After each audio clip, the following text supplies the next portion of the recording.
Hey guys, so today I'm gonna show you how to make this caldo de res. It's really delicious, and it's a perfect recipe for when you're craving a broth.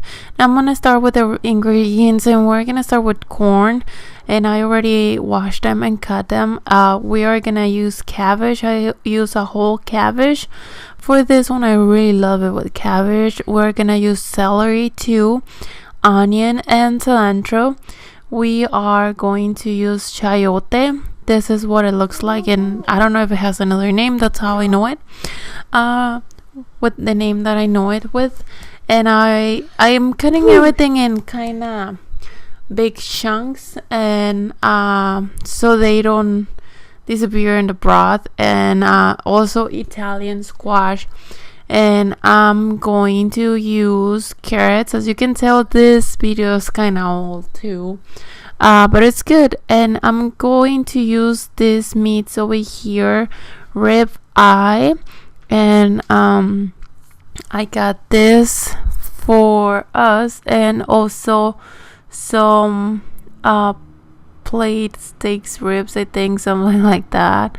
And this is just regular meat, like for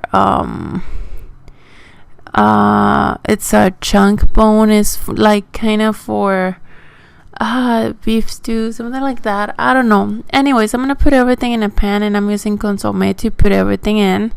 And I'm going to mix it with water and garlic too, and then I'm gonna add the meat, and this needs to be hot. They need to cook, so I'm just gonna throw everything in there. But before I do that, I got rid of all the fat because we don't really need that. And the ribs, they add an awesome flavor to it, so I really recommend adding this here. So I'm just gonna put everything in my water, and I'm also going to add the corn. You can wait a little longer, but it takes a couple hours for the corn to get ready. So I'm just gonna throw them in here, and they're gonna cook all together, and they're gonna get a great flavor.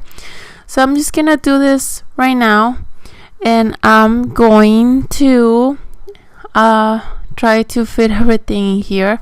I probably chopped a little too much vegetables, but it's good. I really love vegetables in my caldo. So once they're ready, as you can tell, they pretty much are. I'm going to put whatever foam it comes out of the broth on top. You know how sometimes you mix those, you get those on top. I'm just gonna remove it, and for decoration, and also to add some crunch to the caldo, I'm gonna chop some tortillas in little strips. This is not necessary, but I like it. You can decide if you want to do it like this. It's just a nice touch. And yeah, just little stripes. You can skip this step if you want. And I'm just gonna do this. I like doing this with the tortillas and some avocado. It's really delicious, and it's crunchy. Or if you like crackers, but I just think tortillas go better with this recipes. I don't know why, I just like it more. And I like frying them, and that's what I'm gonna do right now. It's like I don't know, the flavor and the crunchiness is really good. So I'm gonna throw my tortilla strips on the oil, and I'm gonna let them cook for a little bit until they are hard and brown. So yeah, it's like making kind of an chilaquiles, but not really. It's just for a little extra, and it looks nice for your in your caldo. So yeah, this I will recommend you to give it a try and see if you like it, and let me know what you think about this. Hope you like it. It's really good. Here my meat and the corn are almost ready. I already made some red rice, and you can get the recipe on my channel too. So now I'm just checking to make sure that everything it's good.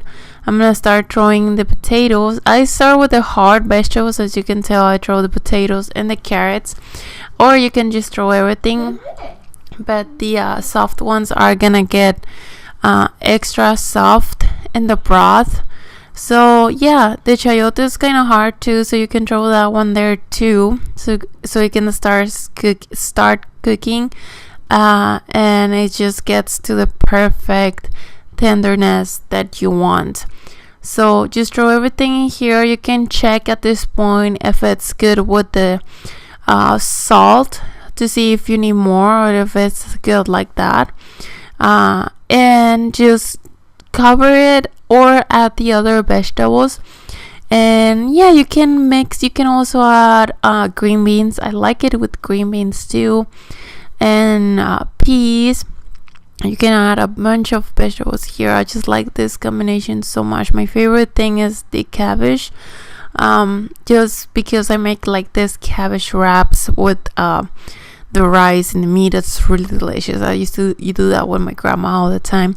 So I'm just gonna add the remaining vegetables. I'm gonna add the Italian squash and all that. You can also add tomato. It adds a really good flavor.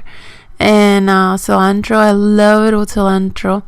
And yeah, so let's just throw everything here. Like I told you, look, I got some cilantro here. And if you make a side salsa, you can put the like salsa in a tortilla and make a taco and eat it. Oh my god, it's the best caldo ever. I think this is one of my favorite caldos, just because it has so much flavor because of the meat, and with the red rice, it's just perfect. It's my favorite. It's one of my favorites. And then the caldo de pollo, the chicken broth. So yeah, I'm just gonna cover everything. I'm gonna try to fit everything in here. If it doesn't fit, you can take some of the juice and the vegetables out and put it in another pan. And that way, that's what I did. And that way you can finish cooking the remaining of the vegetables. And yeah. So I'm just gonna try to fit everything, and I'm gonna cover this so it can start cooking all together and mixing all those delicious flavors. You can try to take some of the new veggies down so they can cook faster and get the flavor of the meat. I'm just trying to do that here right now and try to fit everything, but I think this pot was too small. I needed a bigger one, or I needed to make a little less. But I really love caldo, and it's one of the things that you can freeze it, and you can save it for a couple of days or weeks even.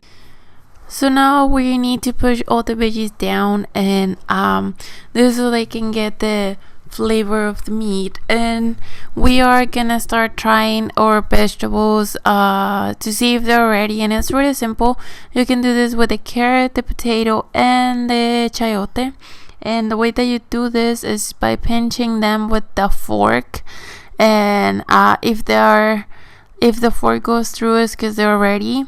It depends how soft you like them. I like them that way.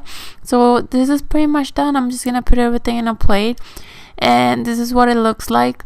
I put the tortillas and the avocado. The rice is at the bottom, and it was really good.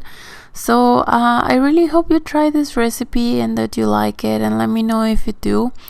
I'm gonna leave more recipes at the end of this video. Just click them and it's gonna take you to the other recipes. So I hope you like it, and don't forget to give us a thumbs up and subscribe. So I will talk to you next time. Bye.